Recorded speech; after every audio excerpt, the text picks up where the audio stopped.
Troy Cable Security Wi-Fi doorbell camera allows you to answer the door from your smartphone when you are at home, at work, or on the go. When a visitor presses the button, Troy Cable Security sends a live video feed to your smartphone so you can see, hear, and speak to the person at your door. With the doorbell camera, you can have your porch light turn on automatically when it detects motion at night to create the appearance that someone is at home. You can view video clips so you can always know who stopped by when you were out. Troy Cable Security. You love them, protect them.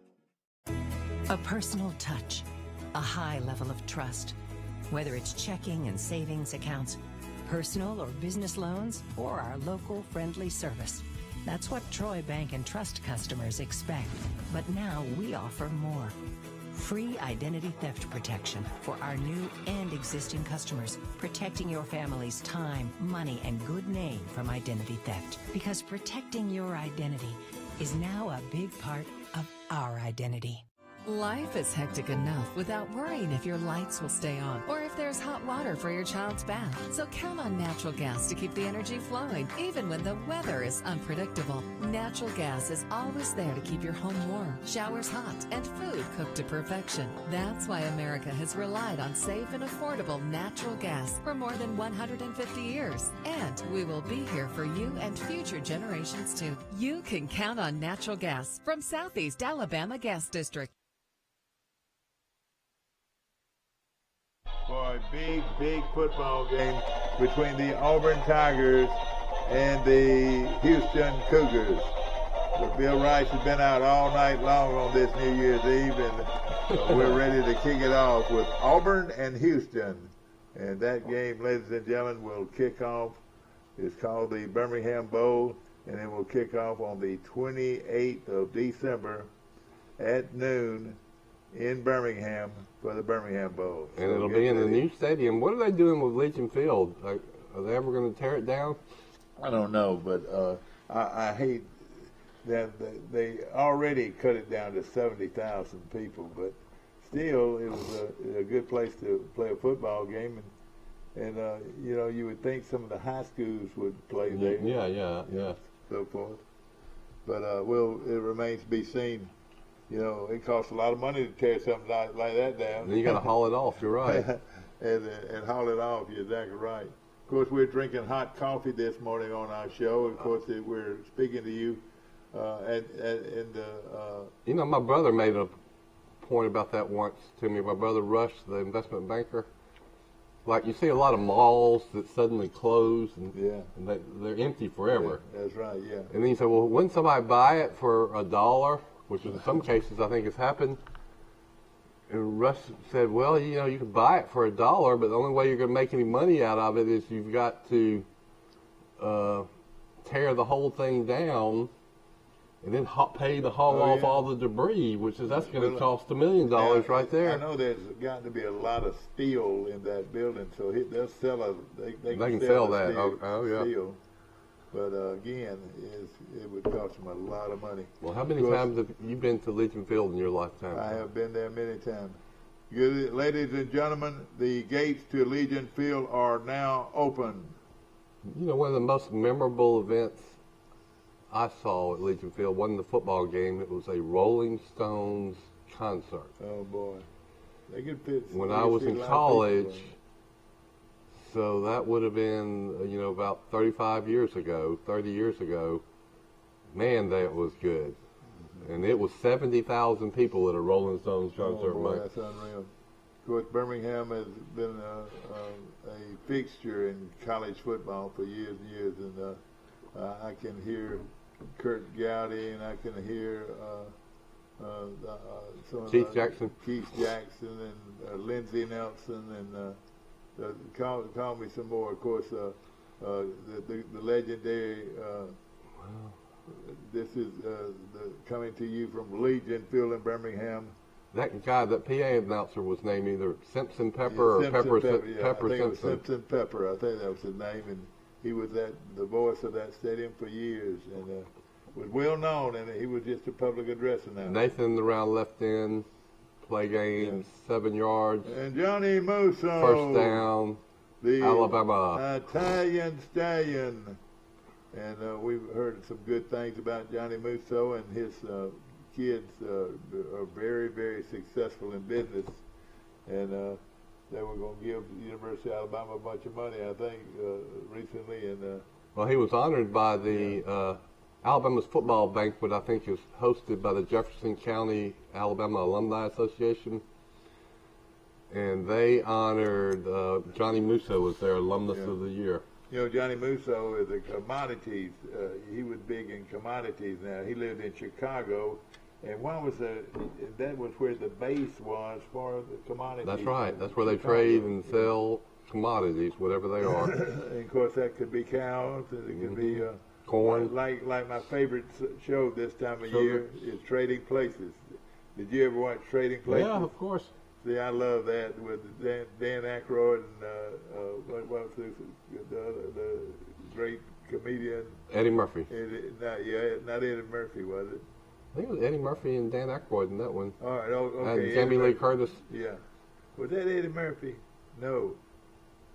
Oh, I'm thinking about the ones where they're the Dan traders. Aykroyd, you're aware he was a poor beggar, and they made him the head of the corporation, and then took Dan Aykroyd and stripped him of everything, and it was.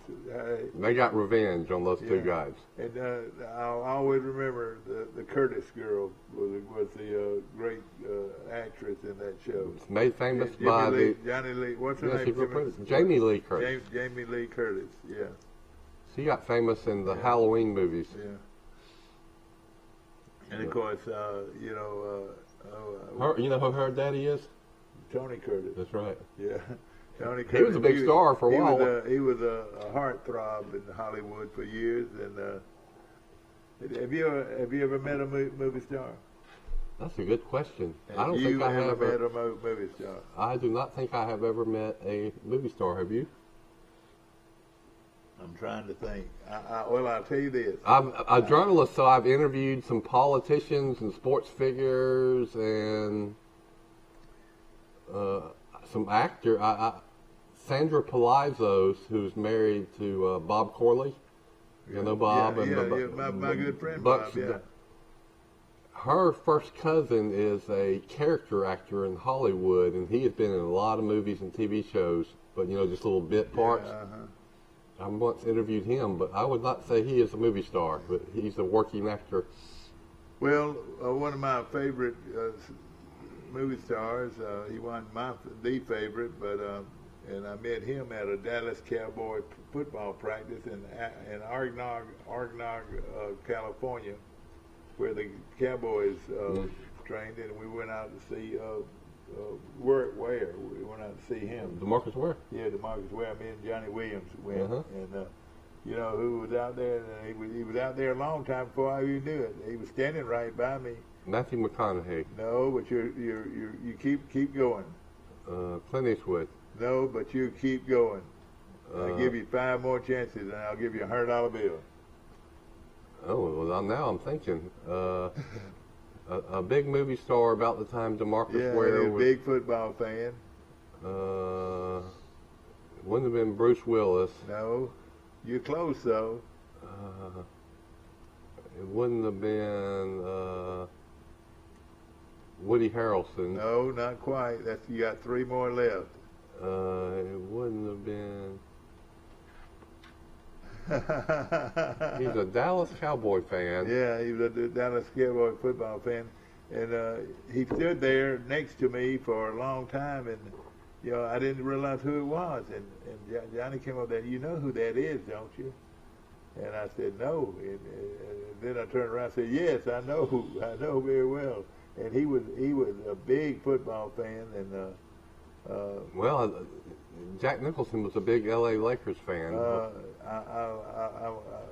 I'm not going the bet's off, but I'll give you a good trace on this. Is he played in The Untouchables? The movie The Untouchables. Kevin Costner? Yeah, Kevin Costner. Dang. Kevin Costner stood right next to me. Yeah. Right, said I could have won $100. Dances with Thank the goodness Wolves. I got off. Dancing with Wolves. That was a great. Waterworld. Yeah. That movie was panned by the critics. Yeah. The whole world was underwater. But I tell you, it was not a bad movie. It was unfairly panned by the critics. Well, ladies and gentlemen, we appreciate our sponsors this morning, and we can't see them as we speak, but we're going to be able to after this break. We'll be back.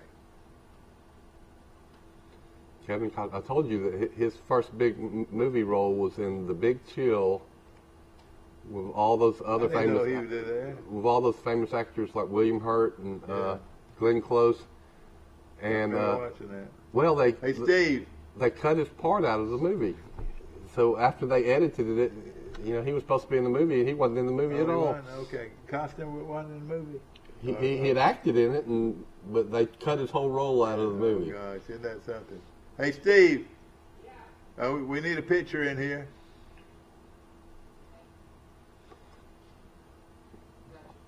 You're on air. We're back to our show. Well, we didn't know if we were on or off. And, every now and then we have to holler and get the boss in here. The guy that runs Troy Cable, been doing it for 20 years at least. Well, so everybody heard my story about Kevin Costner. I love the movie The Big Chill, and a lot of people will have seen it. It's got a great soundtrack of all the type of music. I want to ask Steve this question. Steve, have you ever met a full-fledged movie actor? Yes. Who was he? Matthew McConaughey. When did you meet Matthew? Daytona. Uh-huh. Oh. Yeah, he's a big race card fan, isn't he? Yes. Robert De Niro. Golly. Elton John. He's not that. Yeah. I've met several. Uh-huh. Hey, do you know anything about the great one when she'll sing, when she'll... Sheila? Yeah, Sheila. I don't know the When is exact her date. concert? Yeah, she's got a concert. We're going to be airing this. Now, will it be open to the public, or what is it? So. Oh, gosh, we need to talk to you. You know, I lived up in Montgomery when they filmed the movie Big Fish, and they filmed it in Montgomery and Wetumpka and even in Raymer, some scene, I think. And so I know a lot of people that hung out and have stories about the actors and stars that were in that movie. Yeah. Well, one of Rush's best friends that was in Rush's wedding, who was that? The star of the movie, can't think of his name now. Not the old man, but the young man. No. Finch, what was the actor in the cast of The Big Fish, but that's right. Yeah. One of them was Finch, wasn't it? Last name. Andrew, the old man. Ewan McGregor. Yeah, Ewan McGregor. Ewan McGregor, yeah. Albert Finney was the. Yeah, Finney. That's what I was thinking about. Albert Finney. Eric Lisi, who used to own the crocodile farm in Raymer, in the outdoor store in Montgomery, he taught Ewan McGregor how to fly fish because there was a scene where Ewan McGregor was fly fishing, and that. Steve Buscemi. Steve could do that. Steve, what's how far are we into deer season? It ends February 10th, so so, who is the actress who played Andrew Finney's wife? Was once a beauty. I think she was in King Kong when she was young. Jessica Lange. Oh gosh! I was at Pete's Package Store one time, or Piggly Wiggly, and I heard a weird conversation. Somebody said, "Yes, I've been building a set for this movie," and in the movie there was a scene where Jessica Lange was nude in the movie, and he was up there involved in that. But I later saw the movie, and there's a scene where Jessica Lange is in a bathtub taking a bath in the movie, and so I guess somebody from Troy was right there. This is real news, ladies and gentlemen, real news, and we appreciate it. Steve, but that's the Morgan Freeman. I played poker with him in Vegas. Morgan Freeman, really? He just sitting over there minding his own business, or what? Morgan Freeman. We played blackjack. Yeah. Was he any good? That was something. Oh, well, I'm sure he probably was. You know, the thing about Morgan Freeman, people, they use his voice more than most. Yeah. Who are some other voices of famous people but Morgan Freeman, they use it all the time, don't they? Yeah.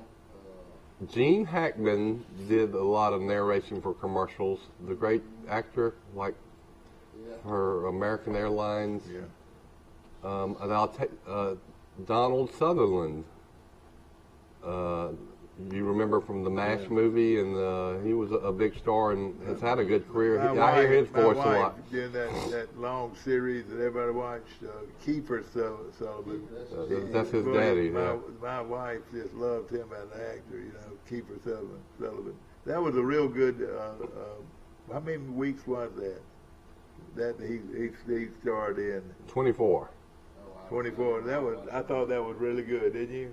The first one was really good. But the only bad thing though, they always stopped at a spot that you wanted to watch, and then they take it off till next week. That's called a cliffhanger. Yeah, Cliffhanger. They're bringing you back for the next week. Good. I had dinner with Doc Madonna. You and who else? You were acting like you were an agent. He's been one of my good friends growing up. We were supposed to eat at a restaurant downtown on the island, and the word got out that she was there, so they had to cancel there, and they moved into her condo. Oh boy, we went there, and it's unreal. Did you talk to her or just see her? Are the movie stars still living in Beverly Hills, or are they moved off to other places? I think they still live there. Some of them do. There's a bunch that live in Destin. Yeah, I noticed a lot of them are moving to. In fact, my daughter-in-law works for the Alice Beach. Alice Beach is the place where they go. Where you folks that have been down there, it's all white. It's beautiful. It's all white, everything. And yeah, she told me that there's quite a few movie stars. Retired sports celebrities too, and coaches and former athletes down in the Alice Beach area. Joe Namath lives down there. We appreciate the folks at Oakview Manor Health Care Center in Ozark. They're located on 929 Mixon School Road, and boy, they do a wonderful job in the Ozark area working with kids, and just a wonderful program. I want to mention Little Caesars, and hey, I tell you, like Rice and I, hey, if you're hungry, you ride down the street. Little Caesars is a quick meal, one of the hot meals. Well, we tend to do it on the Friday night, so we might be going to Little Caesars for their $6 special tonight. Well, I know it's Christmas season, and the night. Let's see.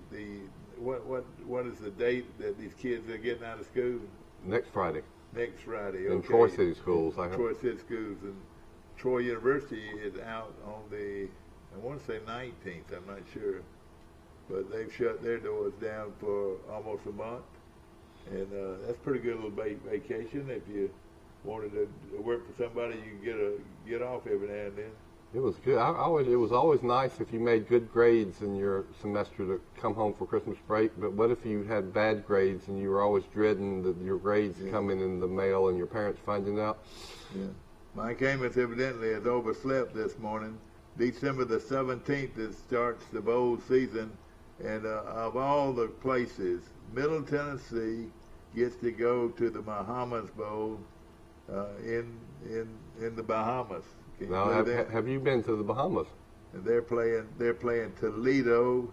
Let me ask you, have you been to the Bahamas? Oh yeah, I've been there several times. On a cruise, or did you just? Well, a couple of times on a cruise, but a few times flying jet out of Atlanta. You know, probably not a long flight from Atlanta, is it?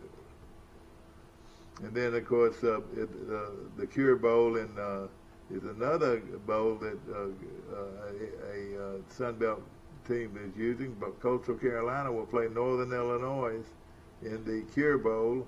And December 16th, the Boca Raton Bowl, Appalachian State versus West Kentucky.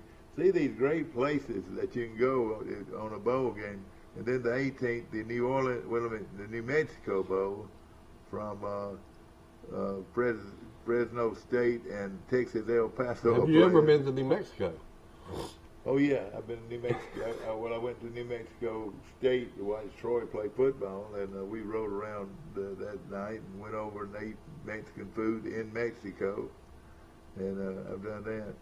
I'll tell you, New Mexico. I also was in McAllen, Texas, you know, for the Troy National Championship. One of my favorite TV series. You like to binge watch, you and Carol. 84. Y'all binge watch Breaking Bad. you've heard about it. It's a lot of people think it's the best TV drama ever. But Breaking Bad was filmed in Albuquerque, New Mexico. Yeah. Well, Rice, you do a lot of writing, and I know you got several projects working on, and you are an excellent writer. And but they say that the days of good time, good morning, good morning, Mike. How you doing? I'm interested in what you're saying here because you're talking. Well, I mean, I spend about 10 minutes trying to call into the show. It's so popular, man. You can't get I to the know. phone Well, line, it's all these people in the. Well, we wondered. We've got even more of that sitting here, Mike, in our studios, and man, we had some of the best conversation we've ever had, Michael. I hate it. You missed it. But Mike. No, we were talking about movie stars. Yeah, Mike has these great questions, and it started with, "Have you ever personally met a movie star?" And so then we went on for 10. I haven't.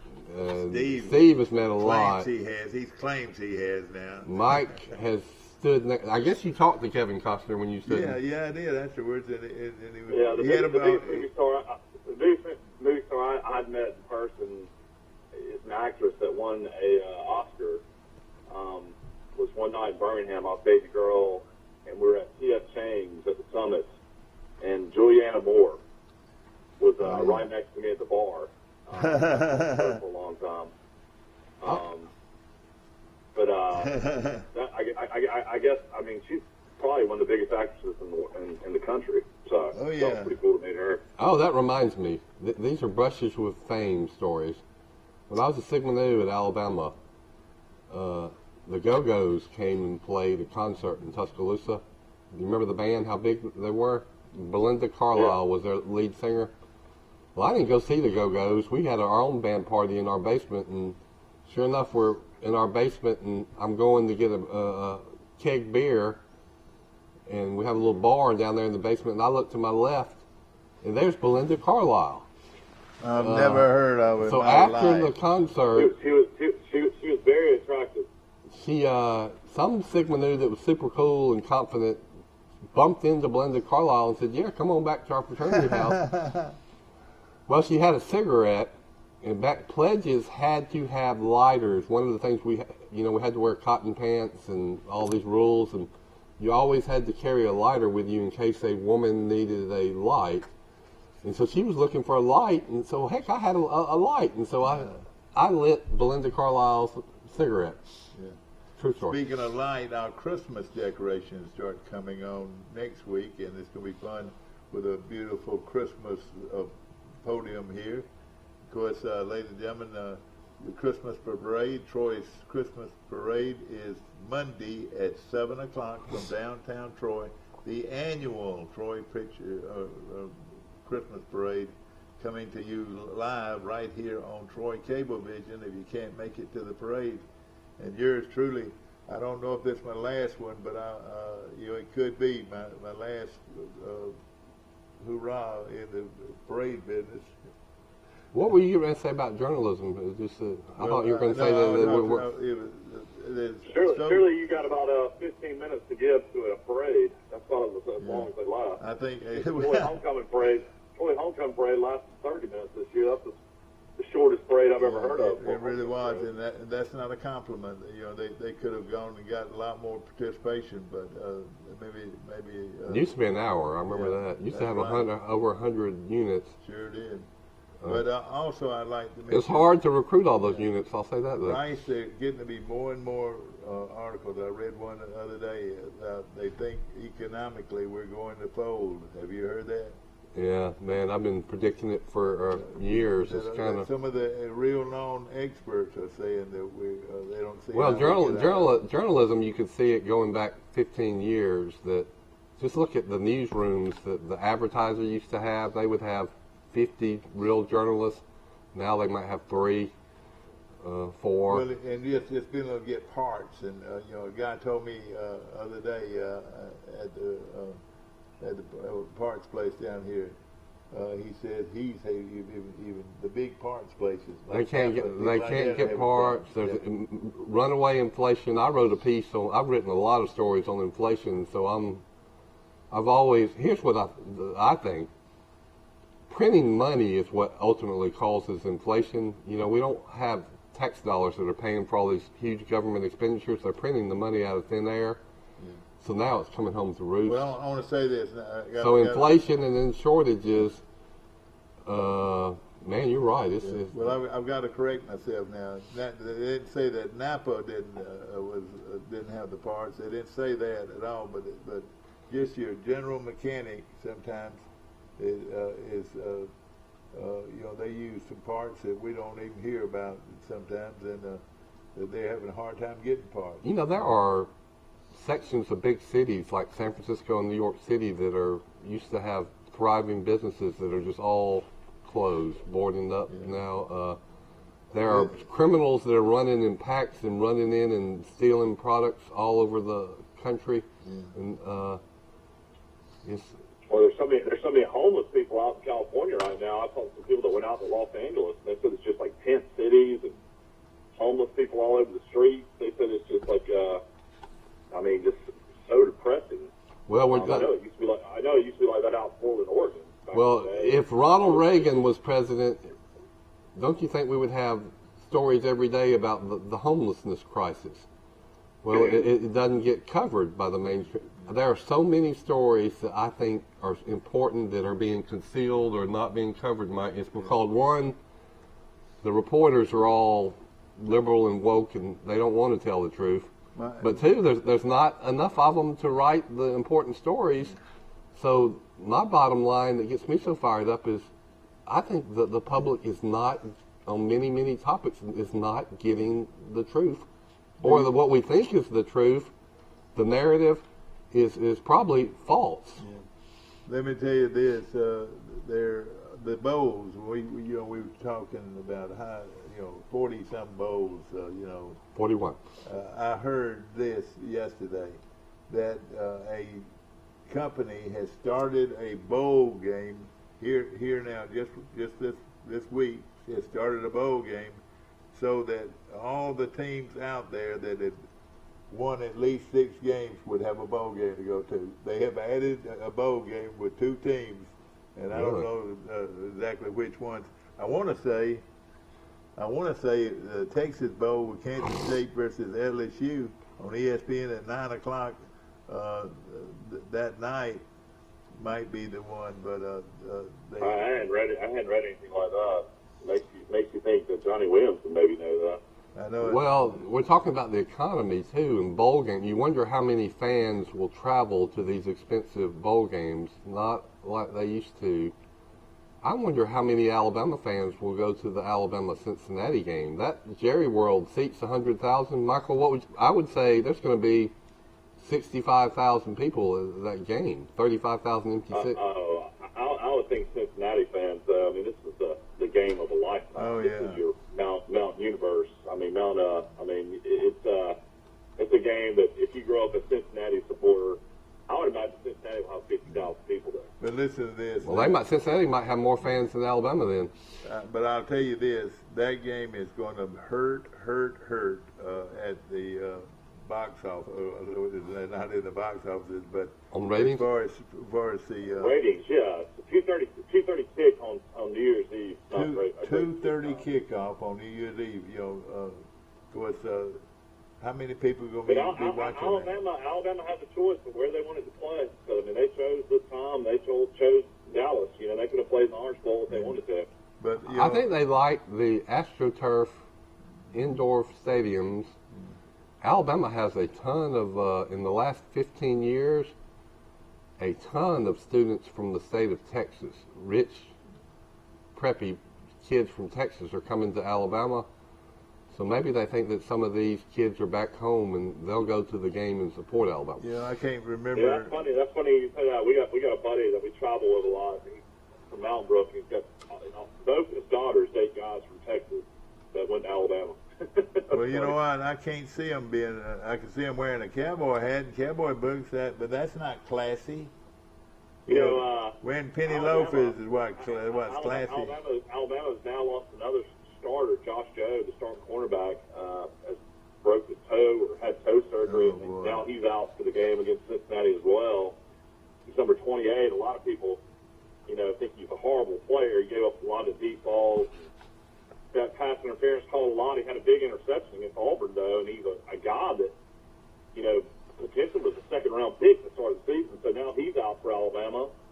And you look at these message boards. I mean, these Alabama fans, right? They're just brutal. I mean, I'm an Alabama fan, but I mean, they just say, "Oh, this guy's awful. He's the worst player ever. I'm so glad he got hurt. I'm so glad he's not going to be there. We can replace him with so and so." But I mean, this guy's a kid that gives his all for University of Alabama, man. Hey, talk to me. I'm a man. Talk to me. I'm a man. But I mean, I'm just like, show some class. Golly, man. I mean, I look at these players and I look at these message boards and the way people talk about them. I mean, my God. Well, it's constantly embarrassing to me when I turn on the Feinbaum show or read some of these message boards because they have no class. They seem to, it's called showing your butt. They seem to want to show everybody they have no class. They gloat, they insult people, which is the complete opposite of what Coach Bryant preached all the time. What does he say a million times? Show your class. Class. I mean, that's what it's a pet peeve of mine. About entitlement. I mean, it's just crazy. Well, most of these Alabama fans have never even have one family member that. Well, and they haven't been a student at the University of Alabama or. But I don't like to hear that because I know it. We got plenty of great fans that weren't students, but I'm saying that these people that Jim from Tuscaloosa and the legend that defined Alabama, they're not alumnus. Even Logan Young that got Alabama in such trouble with the NCAA and tarnished Alabama's image, he was not an alumnus of the University of Alabama. He was out of Memphis, Tennessee. That's where he was from. But anyway, Alabama's down another starter, and this guy. And he wasn't. Hey, Josh Jobe is. I don't care what these classless fans say. Josh Jobe was pretty good. He's well-known player. He's the guy that plays special teams as well. So down another starter for Alabama, which I mean. Well, there's only Alabama only has two. A week later after the game, it's kind of crazy. Alabama only has two cornerbacks that have played besides him, and one of those has a hip injury. Davis. Yeah, Jalen Armour Davis. So Alabama is in almost crisis situation with some of these key injuries. You don't teach somebody how to play in the secondary overnight. No, you can't. And then two other guys entered the transfer portal before the SEC championship. So, who is that, Mike? Just two reserve defensive backs. Now one of them changed his mind. The number, no, that's the Troy guy that changed his mind. Okay. I tell you what, I was looking last night. John Summerall, of course, is the new Troy coach, and I was just thinking about what his schedule looks like next year. And we felt like this year. This is the toughest schedule that Chip Lindsey has had as a head coach. John Summerall possibly has the toughest schedule a Troy coach has ever had in the history of Troy University and Troy State University. I mean, his non-conference is absolutely brutal. Ole Miss 10-2. Playing in the Sugar Bowl, that's who you open up with. Then you go to Western Kentucky on October the 1st. They just played in the Conference USA Championship game. And they scored a lot of points. 7 games in a row. They're going to a bowl game. So you got to go to Bowling Green and play Western Kentucky. And then Army is 9-3. And this is what Army did to Sun Belt teams this year. They beat Georgia State by 40. And they beat Liberty, who beat Troy by 3 touchdowns. So you got Army at home next year, and then you got all these Sun Belt teams as well. I mean, the only game I know that Troy, I think, 100% will win next year is Alabama A&M. Other than that, they're going to have a hard time beating all of them. Yeah, and every game in the Sun Belt will be tough. Go down their list. Do you mind? Well, I mean, we don't have the Sun Belt teams playing yet. That's kind of okay. You can say that Troy's in the eastern side of the Sun Belt, so that's a guaranteed Georgia Southern, that's a guaranteed App State, that's a guaranteed Georgia State, that's a guaranteed Coastal Carolina. Yeah. And let me tell you this, I know people think that this schedule is going to be brutal. Yeah. Good point. I mean, so you could have a situation where Coach Summerall in his first year might have a better team, but still be 4-7, 4-8. I mean, you got to hope that he could turn it around through the portal. That's the only thing you could hope. I mean, you got to get a lot of skilled players in. Quarterback. I think it's time for a new quarterback for sure. A quarterback named Tucker Kilcrease from Brantley, Alabama is going to be the household word. I don't know if Kilcrease is ready as a freshman, but man, you got to get a lot of skilled players at wide receiver, all new offensive linemen. There's a lot of work to be done. Right. Oh, wait, I heard bits and pieces of a comment on the national show. Somebody called in and said there is some alumnus or company in Texas that is going to pay, I think he said linemen in Texas, $50,000 or $70,000 a year to play football for Texas under the NIL, name, image, and likeness. And I tell you what, they'll come. Now, do you remember somebody that's been pushing that Troy could get an offensive line and pay them? That's and right. The guy told us to Feinbaum, and he said, well, I guess it's coming. It's legal. There's not, you know what? Even if they paid him $12,000 a year, he would be able to buy Coca-Colas and hamburgers. Well, you could buy. Everybody talks about the quarterbacks and the wide receivers, but I say, well, go and get you the best offensive linemen in the country, and then the receivers and the quarterbacks are going to come, and the running backs, and you can pay some of these offensive linemen $20,000, $30,000 a year. They'll jump to go to your school. If they're going to get $100,000 over 3 or 4 years. And suddenly you've got the best offensive line in America by getting 7 or 8 offensive linemen. That's the way you put your program on the map. Well, But there's one, there it is, right there, Wiley Sanders truck line. Once upon a time, there was a Troy University tried to advertise their line as the Sanders line. And they put it on the back of all their trucks, and and then the NCAA said you couldn't do it. But now I'm saying you could do it. Yeah.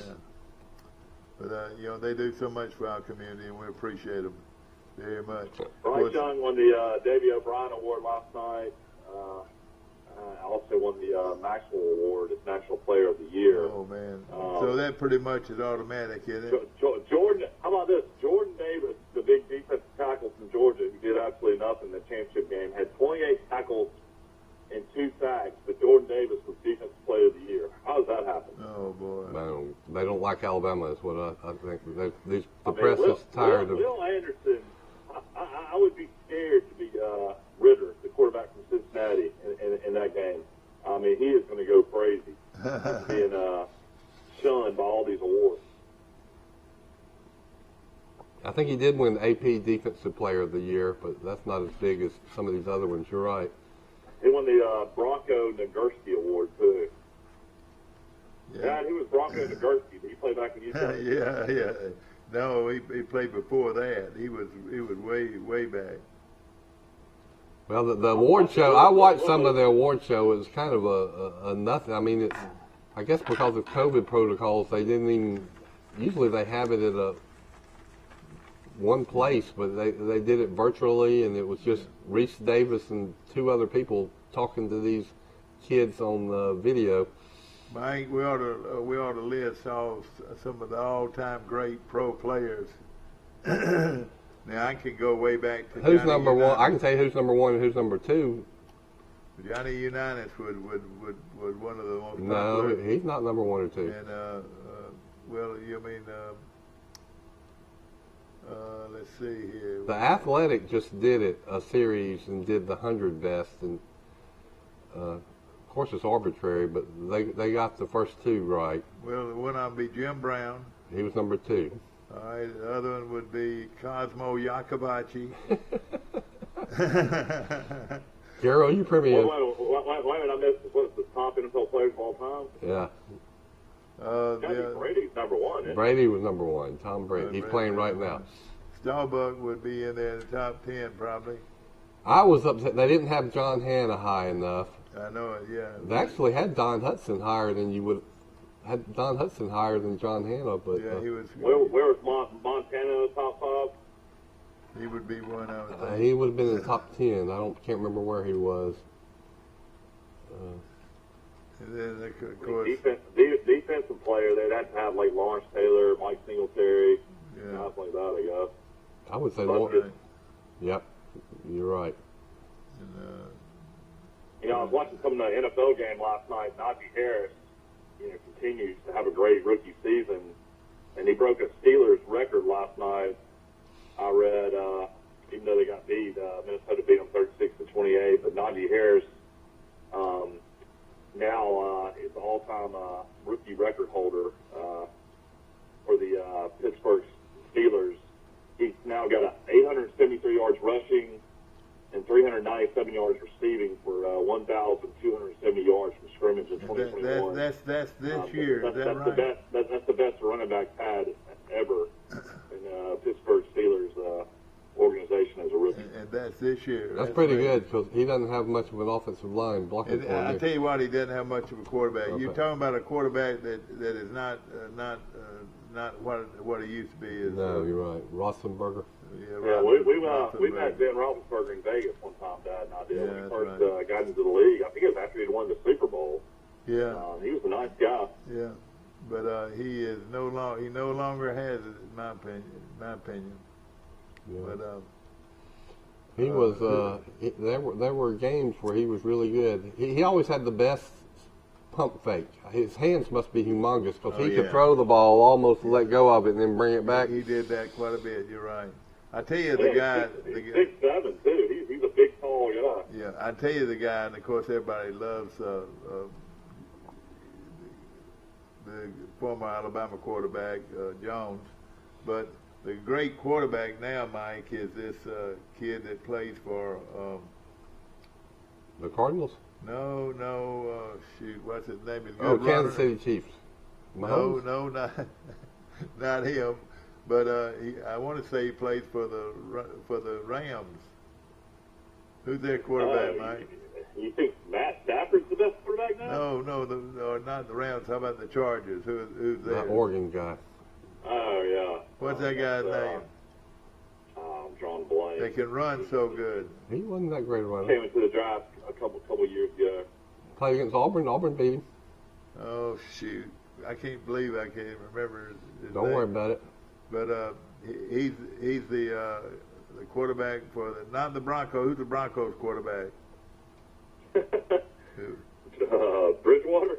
No, all right, Bridgewater. And then this kid plays for the Ravens got a good running back. But this quarterback you're thinking about for the Chargers, he's the guy that used to be at Oregon, and he's got a cannon arm, but he can run a little bit, but he's not known for his running ability. Oh, boy. He played on Herbert?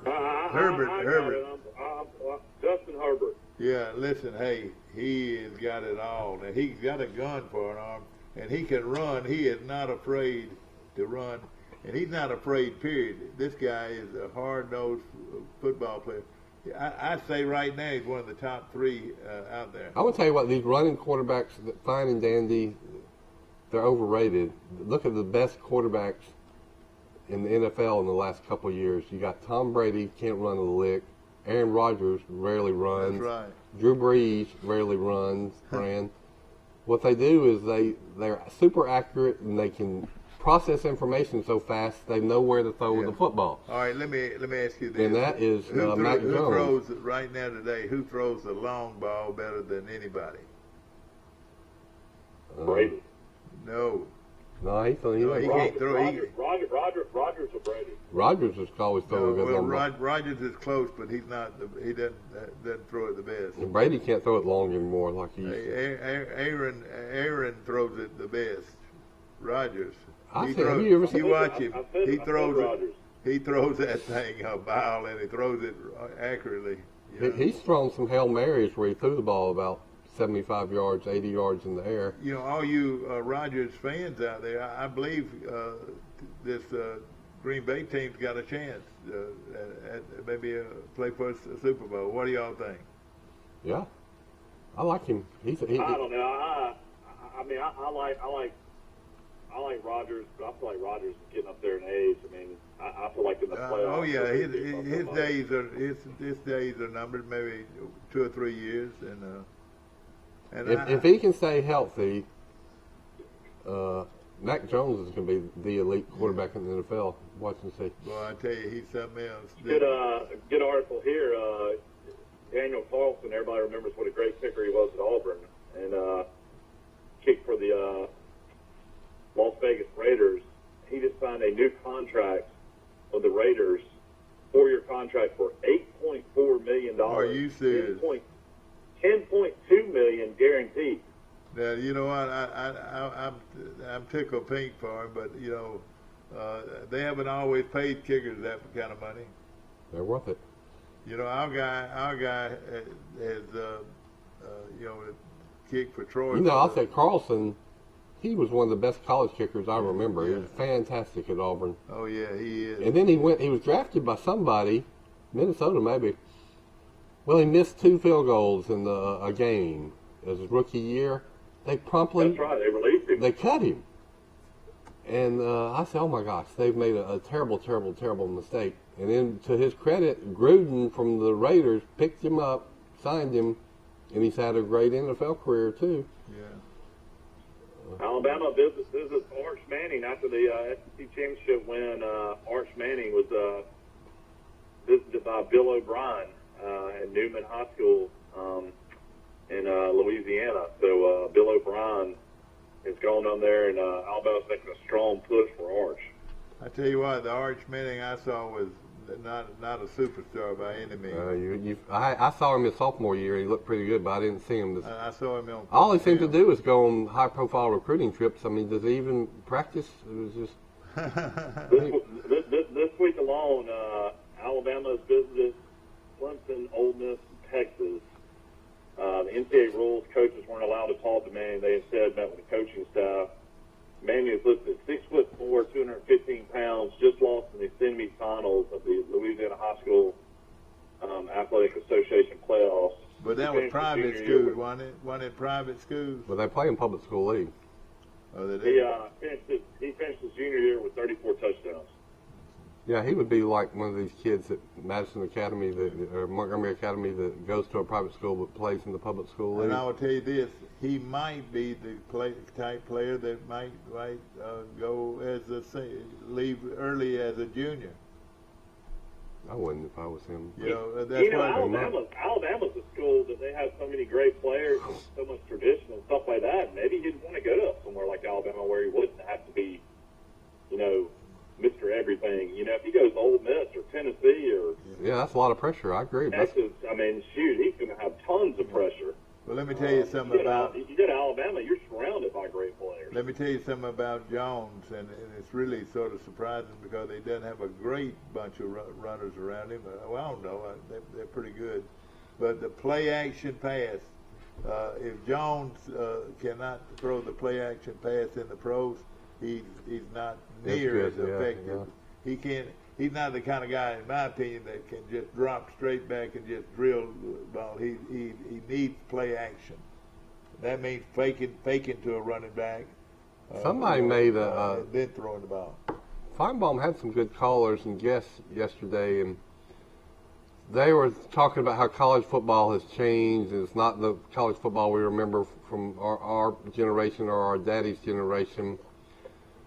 And they talking about the NIL and the transfer portal, which we've talked about every day. But somebody made a good point that Alabama, you talk about recruiting, Alabama's now down to one good receiver, and he's going to go pro. So Alabama will have no proven receivers coming back next year. Does that even matter?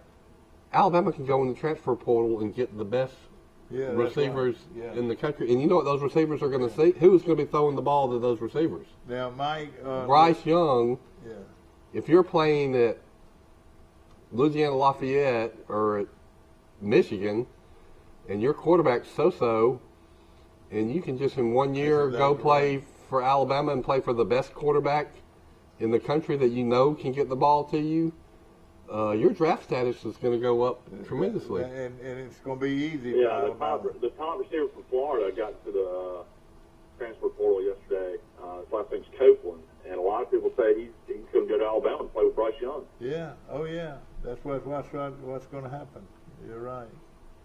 And You know, another thing about these quarterbacks, and especially Jones and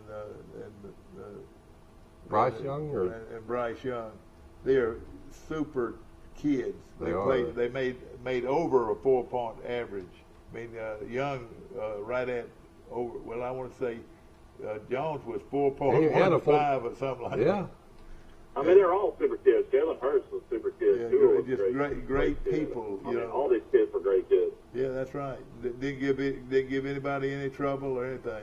I mean, how Tua ended up taking the Dolphins to the playoffs, that'd be the story of the year. I mean, they're about to, seriously, like within, I think, a day of releasing him. Well, let me tell you what he does. For John Watson. You know, let me tell you what he does that you hear so much. He is, and it evidently makes a real difference, is a quick release. They say his release is just so quick. You know, they can be on him, but he gets past. He has to, because he doesn't have a great offensive line, doesn't have a good running game. They don't have any real proven receivers. Yeah. I tell you something about them. That's something. Well, their best receiver by far is Jalen Waddle. Yeah. Yeah, and they just show him. They throw him little 2-yard routes and let him run the ball. Yeah. But Tua is. You get some people around Tua, and he's going to do what he did at Alabama. If he can just stay. The only thing with Tua is if he can stay healthy. You know what? I hate to say this, Chan Gailey. I mean, we love Chan. I love his family. You know, Chan being his offensive coordinator last year, I think hurt Tua. You know, Chan was too old to be an offensive coordinator. He's always been very conservative at that age, and way too conservative. Coming off the numbers, and what Tua had done at Alabama, and of course Tua coming off an injury as well. I think that really. I mean, as far as the progress Tua would have made his rookie year, if he would have had another offense coordinator, I think he would have been so much better.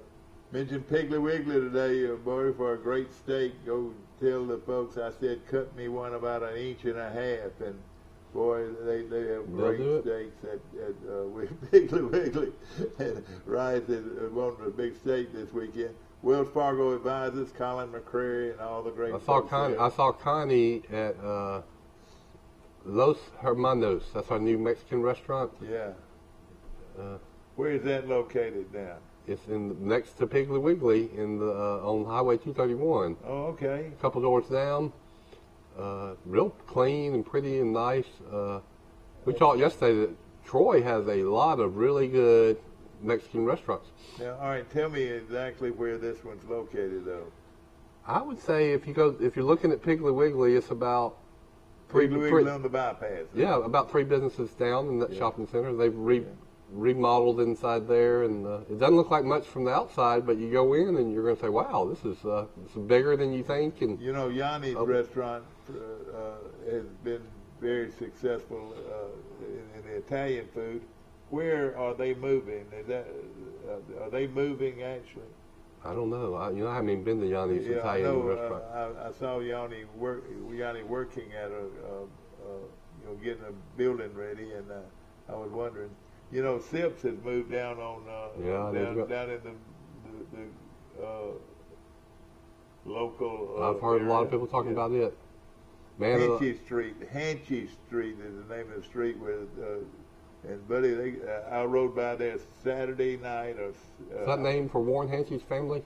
Yeah, the Hanchy Street probably is, and it's like a beer garden. But it was packed. It was packed with people, and they do a beer garden, and then they bring in food trucks, I think. Yeah, well, I tell you what, it was pretty darn busy, and and I love it. I love it when Troy businesses are good. Let's go around the square. You know. They've got a new coffee place, and then across the street you got a coffee place. The people on the bypass have a place down the street, which is delicious coffees. And evidently, I asked my wife, what's the big coffee maker? Is it Starbucks? Starbucks, yeah. I asked her, I said, what do so many people see in this? And See, I love coffee as much as anybody, but I like mine black. Yeah, me too. But what they do, all these gourmet coffees. yeah, and evidently I wish somebody'd call and tell us about Well, it. you go to Starbucks and you get a fancy coffee. It's going to cost you what, $4 or $5? Yeah. But it's just good coffee, and of course, Wiley Sanders Truck Lines is a great career opportunity for a lot of people out there. You know, if I was in that market, if I was young and I was in that market, it would. And Michael, I want you to repeat me here. I love the idea that the new trucks out there are automatic transmissions. I could do it. That you don't have to worry about releasing the clutch. You're going halfway up a hill and you got to release a clutch. That's pretty sensitive. Yeah. And then the way especially if you got a bunch of cars behind you. The way they back and turn these big trucks and trailers into tight spaces is impressive too. Mike Amos went to work for a well-known. That's a hard job, being a trucker. Mike Amos went to work for a well-known company, and tell us how it was out west, Mike. Has he left us? The problem was I didn't know how to drive a stick. He and I'm going to tell this story. I'm not going to say anything about anybody. But Michael and I, what? What I did is I had a bunch of buddies that worked for a company, a plant company up the road, and they were working for them all over the East Coast. And then I ended up looking at Birmingham for a couple of years, trying to figure out what I wanted to do. And I found out that I had an opportunity to work for this company. And I always wanted to live out west. And ends up, they sent me to Portland, Oregon. And my territory is all of Oregon and all of Washington State. And I had to drive about a 24-foot box truck that you deliver your plants for Walmarts and Lowe's and Kmart's and Home Depots. And I'd never driven a stick before in my life. So, needless to say, I was pretty scared when I'd be. Well, your daddy gave you a quick lesson now. You know, we went and looked at a big truck. I'd be in downtown Portland, I'd be in Seattle, I'd be driving through the Cascade mountain ranges, sometimes 9,000, 10,000 feet up. Yeah, it was a experience of a lifetime. And you had to release your clutch many times with traffic. So in other words, you learned how to do it, huh? I learned how to do it, yeah, but it was probably not the safest thing for people out on the road. How many clutches did you? About how many clutches did you burn out? I only burned out one, and I think it was because I was in an old truck. But the thing is about it, though, is like you're right. When you're on the hill, when you're driving the stick, like the plant truck, you initially go back before you go. That's forward. right. That's right. I don't think people realize that. Especially on a slick pavement. The cars behind you probably definitely don't. But I'll never forget the experience of a lifetime, and I went to about 3 Portland Trail Blazers games, basketball games, and went to Seattle and went to a lot of places. That had to be quite stressful for you maneuvering in these city traffic and these mountain ranges, though. Oh yeah, it was not fun. And back in that big truck up. For me to go into the city, I had to park my truck at a train station, and they had trains that would take you all through downtown Portland. So I jump on the train to go into downtown. Yeah. And then what? You would sell the plants, and then you would deliver them too. Yeah. I mean, everybody knows the company. Everybody around Troy has worked for this company up in Union Springs, but it was a fun one-time experience, and I'll have stories to tell the rest of my life about it. You know what kind of beauty as far as plant wise, and then you were there with the foliage and all that. Was that pretty up there? Oh my God, Oregon, Washington State are the 2 prettiest states in the country. I've been to Montana, I've been to Jackson Hole, but I mean, Oregon and Washington State are just absolutely gorgeous. I mean, I'd stop my car on the side of the interstate a lot just to look at things. Well, see, another thing people don't realize is you had Mount Hood, that was a 12,000-foot volcano outside of Portland, so you could see that from the city. And then when you got to Seattle, you saw Mount Rainier. Mount Rainier is 15,000 feet, and then when you boarded over the Columbia River, which is like as big as the Mississippi River, it was huge. It went all the way to the Pacific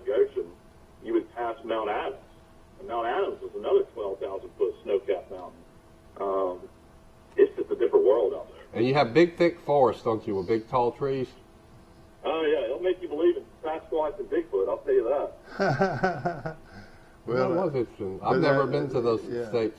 The people that live in those states are, they're super liberal. They think differently. Mike, is Portland, Oregon? I stayed in a lot of hotels along the way, and it was funny. One time I remember I was driving, and I think I was gone for about 5 months, and I saw a little diner on the side of the road advertising sweet tea. Oh boy! Of course, I pulled in because I hadn't had sweet tea in about 5 months, but.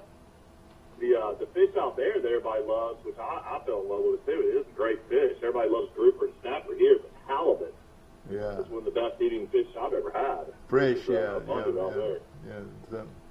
Well, out of the two cities, which one do you like best, Seattle or Portland? And which one was the biggest? Seattle was so modernized. I mean, it was like almost like being in like another planet or something. Everything was brand new, and the tech industry and stuff like that was incredible. The Seattle football stadium was incredible to look at. I mean, the coffee business was big too, wasn't it? Yep. Yeah. Now I went to Oregon. I went to Eugene. It's all Oregon's campus. Oregon's campus was beautiful. That's where they shot the movie Animal House. Corvallis, where Oregon State was out in the middle of nowhere. Yeah, hey, I know that a lot of the towns were far apart. You'd go over a mountain slope and you'd be in These are big another states town. too, yeah.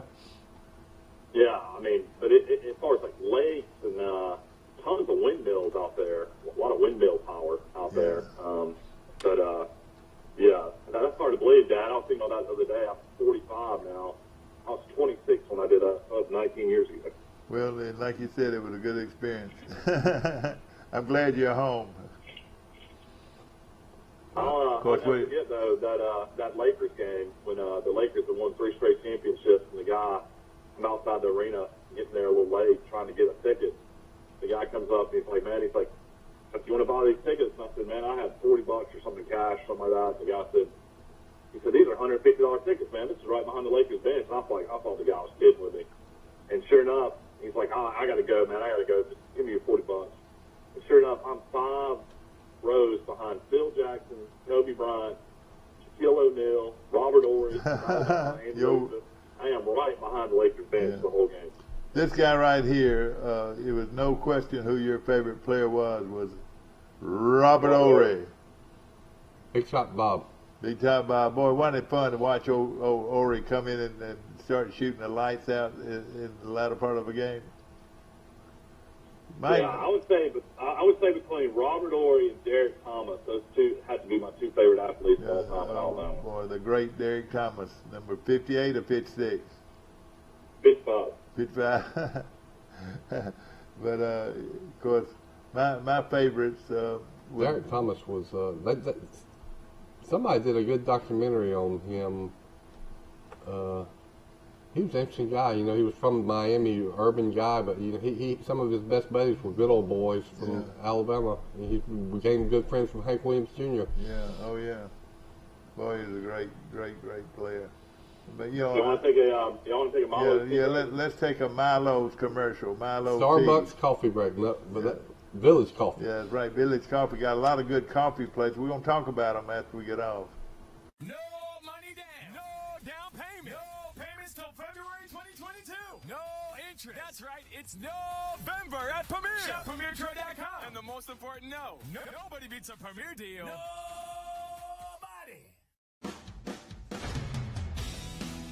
In the market for a new or pre-owned vehicle? We've got what you're looking for. So come see us at Bill Jackson Chevrolet Buick GMC in Troy, and you too can experience the Jackson satisfaction. Bill Jackson Chevrolet Buick GMC. Be sure to watch us this Christmas season on Troy Cable Channel 2. This Christmas, we will be airing and replaying Christmas parades in your area through Enterprise, Troy, Ozark, and the surrounding areas. A personal touch, a high level of trust.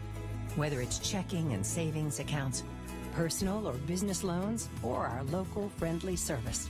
That's what Troy Bank and Trust customers expect. But now we offer more. Free identity theft protection for our new and existing customers, protecting your family's time, money, and good name from identity theft. Because protecting your identity is now a big part of our identity. At Cost Plus 10%, we offer your favorite brands at the best price. At Piggly Wiggly, we keep it simple. We price our products at cost, then add 10% at checkout. We carry all your favorite name brand foods, and we accept manufacturer coupons. Find us on Facebook and see our weekly specials. Back to our show, brought to you by the best barbecue you can eat anywhere. Mike Amos will testify to that. Mm-hmm. And Hook's Barbecue is as good as you get. And during the holiday season, one of the best places to cater would be, no question about it, Hook's Barbecue. They do it quick and easy. They bring out the barbecue. Then the baked beans. I love the baked beans. Good side orders, too. And then if you want the rice and barbecue, you get that. But the basic, though, the baked beans and the slaw and the delicious barbecue. Chopped or on the sandwich. Exactly right. And, they'll give you buns to make sandwiches or just scoop it up. And I get the barbecue pork platter usually. Sometimes I get the sandwiches. Yeah. And it's real reasonable, and it's very easy to have them bring that out to your house if you got a big group you're having a Christmas party for. But we're so proud of our restaurants that we represent. Of course, Sister's Restaurant. I eat out there so often, and the food. Let's just say this: yesterday I had a huge pile of spaghetti. I love spaghetti. On Wednesdays they serve spaghetti. And let me say this, and I mean this wholeheartedly. Their shrimp, their fried shrimp, is as good as shrimp as you're going to find anywhere. At the beach or wherever you go. They have this fried shrimp every day with my favorite fries, curly fries, and slaw, and you've got a great meal. And a lot of times they'll throw in an ice-cold salad. Now, let me ask you this.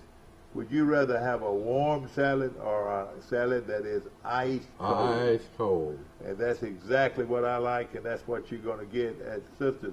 They've got great salad dishes, and then of course their great menu is out of sight. Their pork chops yesterday was wonderful, and they've got great fried pork chops, and they have yesterday they had they're famous for this is baked chicken with cream sauce.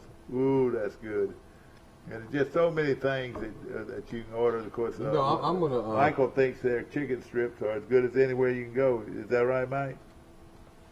My brain is working. They're really good. They've always been good. They got really good ranch too. We've been talking about the economy and some kind of alarming trends on the national economy, and we've talked about big cities that are maybe struggling. We know like San Francisco, New York, but a lot of them. You know what I think, Mike? I think a lot of people want to get out of big cities and they want to get to more rural areas, but they don't necessarily want to live in the woods, you know. Yeah. So that bodes well for towns like Troy. Yeah. I'll say that something you else. Still have some amenities, but it's not the world that you have in these big metro cities. Yeah. So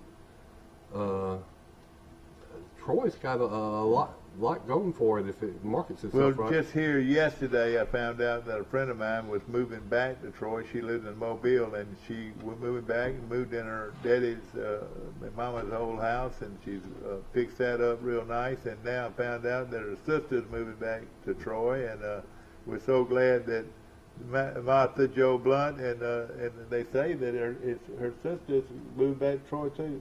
Jane. Wow. And of course, we appreciate. Well, I thought Jane was always those guys. Here. Well, maybe it's the other sister then. Yeah, Martha Jo Blunt, Bill Blunt's sister. Yeah, Bill Blunt's Jane sister. Worked in Montgomery, but she's Jane Blunt Cash. Maybe she does, but and we're glad to have. I think Troy's a good town for single people. Troy Trojan's website, baseball season is going to be here starting in February, and I thought it was funny when Coach Summerall's press conference, he was saying how he's going to be involved in women's basketball. He called out Coach Ribby, he called out Coach Kroll, so he's going to go to basketball games, and called out Skylar Meade, the new baseball coach, who's a Louisville grad, and he said, even though you're a Louisville grad and we just whooped you, In the last game of the season, Kentucky blew out Louisville. But Troy baseball schedule is out, and they opened the season at home 3 games on February the 18th, 19th, and 20th, or actually 4 games. They'll play a doubleheader on that Saturday against a team I don't know if Troy's ever played that, Holy Cross. Oh boy, some of these I don't believe they have. I don't believe they ever played Holy Cross. Holy Cross is the home of who? Michael, let's see how great you are, buddy. They had a running back one time that was almost won the Heisman Trophy. Yeah. No. He played for Cornell. Oh, he did? Yeah. Okay. You're talking about I don't know running anybody from Holy Cross. Holy Cross. Anybody out there can get it? Steve, where is Holy Cross? What city is Holy Cross? I'll tell you what, can Danny Lee tell me their nickname? I don't even know their nickname. The Crusaders. The Crusaders. Holy Cross, and Benny Beard, and I tell you who knows this answer. It's obviously a private watching our school. show today, watching it every day, Nick Severa. I guarantee you he could tell you who it is. Is it from New York? Y'all, have you ever heard of Bob Cousy? Was from Holy Cross. Played at Holy Cross, Mike. Did you know that answer? I didn't know. Oh, I love to recognize people like that, but boy, he was a great one. Jack Twyman, you ever heard of that name? Jack Twyman? Let me ask you this question. You think Bob Cousy... Apparently, Bob Cousy and Tommy Hodgson played together at Holy Cross. Bob Cousy I didn't know Hodgson played at Holy Cross. I'm glad you told me. He's an all-time Hall of Famer. But you think Bob Cousy can make an NBA roster today if he came up and played? No, I doubt it, because Cousy was fancy. He threw behind his back, all the stuff. He did all that kind of stuff, and he would penetrate, and dish off. And hey, how about this name? Have you ever heard this name? Dolph Shays. Nada. Now, I tell you what. Oh, Nick can answer that. Dolph Shays was a great shooter, and big guy inside. He played with Philadelphia Warriors, I want to say, and. Of course, they're in Worcester, Massachusetts. Yeah. And then, of course, the great Bob Pettit. Y'all know where he went to school? Bullet Bob Pettit? Bullet Bob Pettit. He went to LSU, didn't he? You're right. Bob.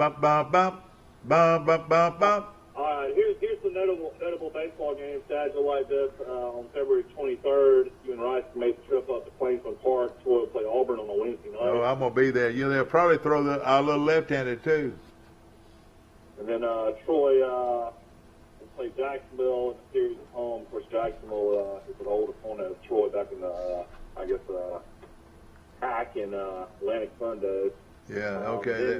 Then you and Rice on March the 2nd can travel to Tuscaloosa and make the old barbecue tour. Yeah, we'll have our barbecue tour again. This time we're starting south. We're going to start at March 2nd up in Tuscaloosa.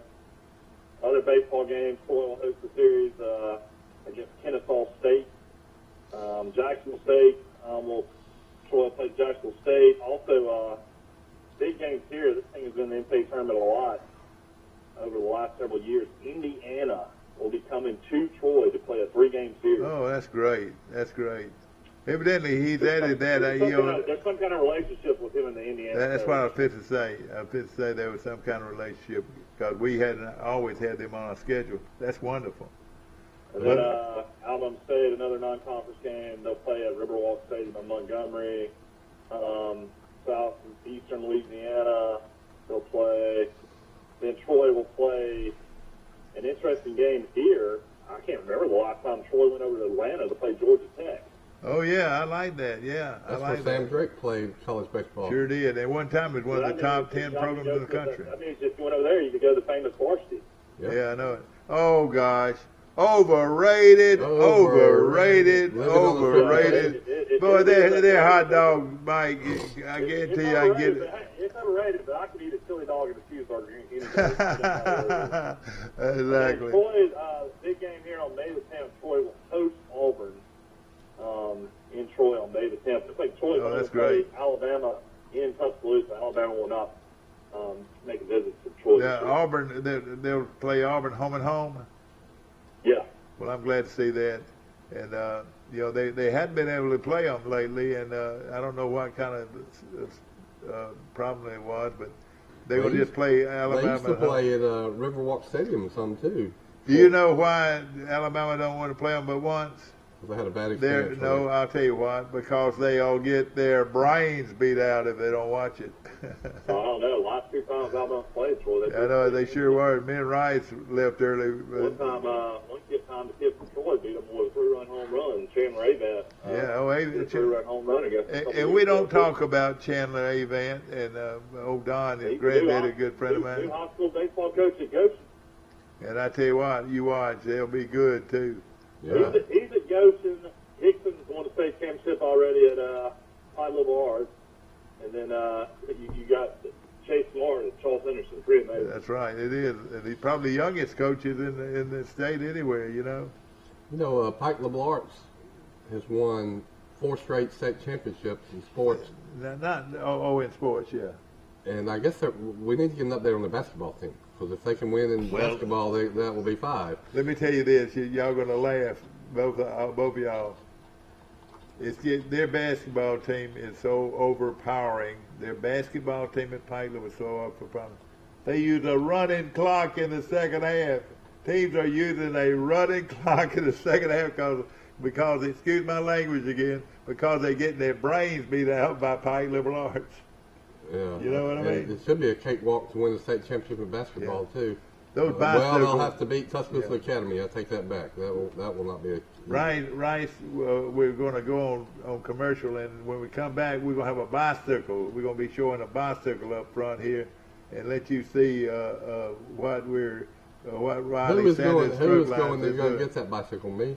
Well, the bike are being collected by Sanders Trucking Company. They've got a big 18, big.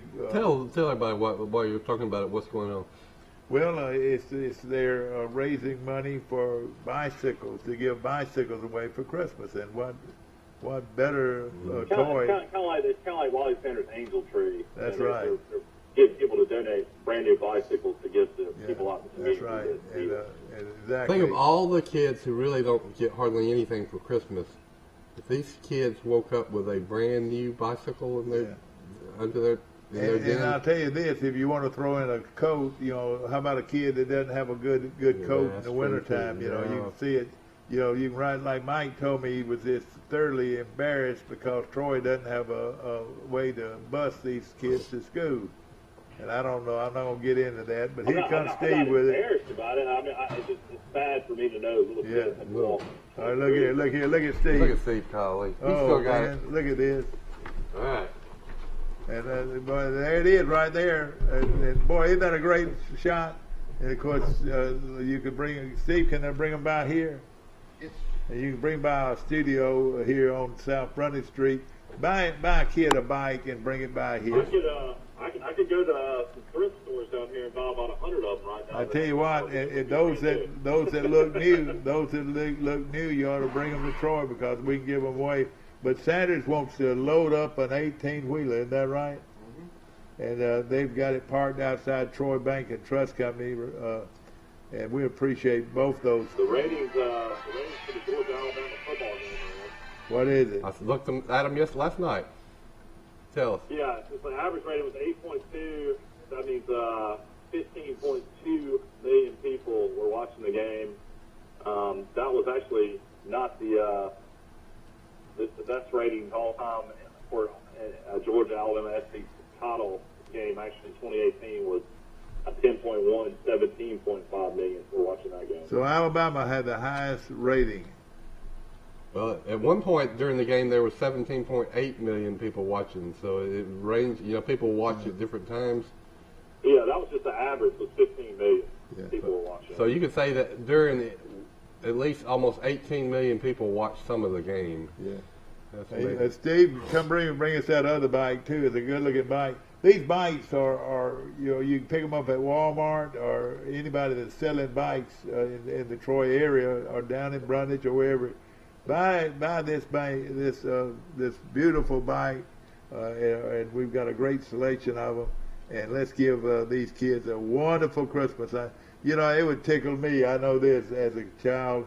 I mentioned I got an English bike. You don't even know what an English bike was, do you? I think I do. Just the real, the real bars, small, and it had the small wheels. You talking like a beach cruiser? No, it had the small wheels and all that. But that's what I got. And about a week later, I ran in the back end of a car. Can you believe that? Yep. Ran in the back end of a car, and it bent the bike double. And there I go. I don't have a bike for years to come. Oh no! Unless it's a makeshift bike, you take the fender off and like. Yeah, you can do that. Yeah, you're exactly right. I always had a bike. You see all these bikes down here now, and they're all these electric bikes. And these electric bikes go like 25 miles an hour. Yeah, they could be dangerous. Yeah. They have these huge wheels on them. I mean, they almost look like motorcycles. Yeah. And I talk to these guys that ride them, and they're all over grading, and I'll ask, like, where'd you get this one from? And he's like, man, this is $3,500. This one's $4,000. I'm like, give me a break. Mike, with those wide wheels, they can ride on the beach. A lot of people ride up and down the beach. On the beach. They can ride on all these dirt trails and stuff. What makes that big tire so accessible to riding on the beach, Mike? What is it? We're talking about the big tire, aren't we? It just makes it where you can stay on the bike and you don't sink into the sand. Well, I tell you, that'd be a great place. But now, let me just tell you something about riding on the beach, though. It's fun to ride with the wind, but without the wind, it is a terrible ride. I was down the beach yesterday at your place, and man, they've done the beach restoration where they go out and dig out to the Gulf of Mexico and expand the beach. My goodness, I mean, it is. You got the largest beach in the country now in Panama City Beach. Well, and I've got. I mean, for you to walk down the steps through the water, it looked like about a half a mile down. Oh gosh, I don't like it being so far.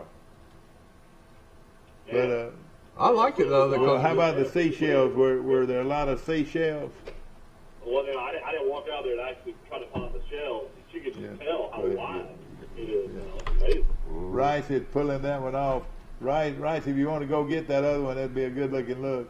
But a lot of bicycles for kids, girls and boys, and we're receiving them here at our studio on South Brunny Street. We're down in the basement. A lot of people you look for the orange and blue 52 sign, and that's where we're located. I would say you can get a good bike for $75 to $100.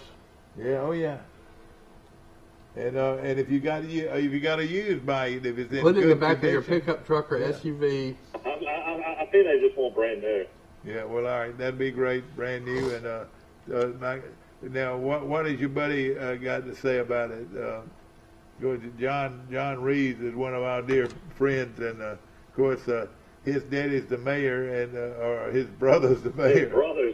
His brother's the mayor, and we appreciate both of them. He was at church Sunday, sat right in front of me. Good to see John. Yeah, I tell you. Mrs. Reeves, his mom. He works for Severa and Reeves. Yeah. He's a lawyer. I tell you what, he's a young man that could write a book. I really believe he could. All right, big game tomorrow night in Tuscaloosa. Alabama will host number 14 Houston. Houston made it to the Final Four. Alabama, this is unbelievable. Alabama and Houston will play tomorrow night at 8 Central Time. Okay, be something to do. Watch that basketball game, yeah. So they'll be on ESPN2 tomorrow night if anybody wants to watch that one. Yeah, all right, good. Now, who's the top? Then Alabama on Tuesday night turns around and travels up to Memphis and plays Memphis on Tuesday night. And you say they don't play at the Pyramid anymore. I didn't know that, Mike. Is Penny Hardaway their coach? Yeah, Penny Hardaway's their coach. Have you ever been to the Pyramid in Memphis? No, I've rode through Memphis at 3 in the morning one time. That's all. That's a beautiful place. Some people say that's probably the worst time you could have drove through Memphis was at 3 in the morning. It was on a Greyhound bus coming back from Denver. I told y'all a story about how Charles Bradshaw and I flew out to watch Alabama in the Sweet 16 against North Carolina State. Alabama got beat, and then I ran out of money, and I couldn't fly back to Tuscaloosa. So I had to steal some tip money off a restaurant table to get enough money. Wait a minute. Are you serious? Dude, are you serious? That's the craziest story I've ever heard. It's a true story. And Charles flew back, that little sorry dog, and I had like $98, and that got me a Greyhound bus ticket from Denver, Colorado to Tuscaloosa, Alabama. And it was about 36 hours. And it stopped at every little town on the way. So I saw America and all the people that ride the buses. And I think at about 3 in the morning, I vaguely remember saying, "Oh, we're going through Memphis, Tennessee on this Greyhound bus." I took a bus from here to Dallas one time, and but it was paid for and so forth. But that was a long bus ride. I'll tell you what, man. I took some of those bus trips with Dad to some Troy games. Man, I can't do a long bus trip. Yeah. But you know what, though? I wish some of the most fun I've had in a long time, though, was taking those bus trips. And we did it for a long time, going to Troy games. And I bet you have taken a lot. And, these are chartered buses. But you know what? Hey, let me tell you this. I'd have a gallon of the best drink that you could possibly have, and that was good old good Bloody Mary, yeah. I could make it real good. Wasn't your father-in-law in the bus business, or who was Roy that? Crow came to Troy, Alabama, in the bus business, and he owned at one time, I reckon, a couple hundred buses, and during the war. That's That where was back Roy when people- Crow. That's where Roy Crow made his family started Capital Trailways bus line. Wow. And and his brother had Capital Trailways, and when the war was over, he sold out to his brother, and that's the rest of the story. You know, when I was living in Birmingham, though, when I moved there in '99, I lived in Birmingham for 17 years. You would still see a Crow bus every once in a while. Yeah, that's right. Really? That's right. Wow. Those folks came from Eldridge, Alabama. My father-in-law, he and his 4 brothers, and Right above Jasper. every one. Of course, we're located above Jasper, and he played on the Walker County State Championship team in 1927. My father-in-law did, Roy Crow, and but then, it would have been before that, because Papa was born in 1905. I can't imagine how big the bus business was back then, because you had no airplane travel. A lot of people couldn't afford cars. Well, he claimed that he walked from Eldridge to Carbon Hill to go to school for a long time, and they lived on the railroad track, and they had a boarding house there, and like I said, every one of those brothers though went out and did very well. One of them owned the bus business, another one owns the tire business. How did Mr. Crow end up in Troy though? How did he? I tell you what, he did it on the bus line went from Chattanooga, Birmingham to Montgomery to Troy to Mobile. Isn't that right, Doug? No, it went from Columbus, Georgia, and see, he carried all those soldiers during the war from back and forth from Columbus, Georgia, and Fort Benning, and also the air base in Tuskegee, then the Navy base in Pensacola, and but that's the reason he chose Troy, because it was right in between both of them. And he said the best move he ever made was move to Troy, and he was very humble for a long time, working very, very hard to make a living. But he made a good living in the bus business. But the key was being able to sell it out to a conglomerate like his brothers, who owned Capital Trailways and still owns Capital Trailways today. His family, the Crows, do, and the Montgomerys. But just throwing out a little bit of personal information. But he went from there, and he owned a car dealership. He owned an oil dealership. All right, we got a minute left. Bryce Young, will he be Alabama's first Heisman Trophy winning quarterback? If he's not, it's the biggest era in the world. He will be. And I tell you what, Army Navy, who's going to win? Army, without a doubt, it's going to be, and it won't even be close. Won't even be close. They say the Navy coach is going to resign after the game. Yeah. Well, let me tell you this: if you can get something on this, take Army. They're a real rough bunch of guys, and they run no option. Right. Have a great day, and we'll see you Monday morning. And also remember the annual donate a bike. Parade.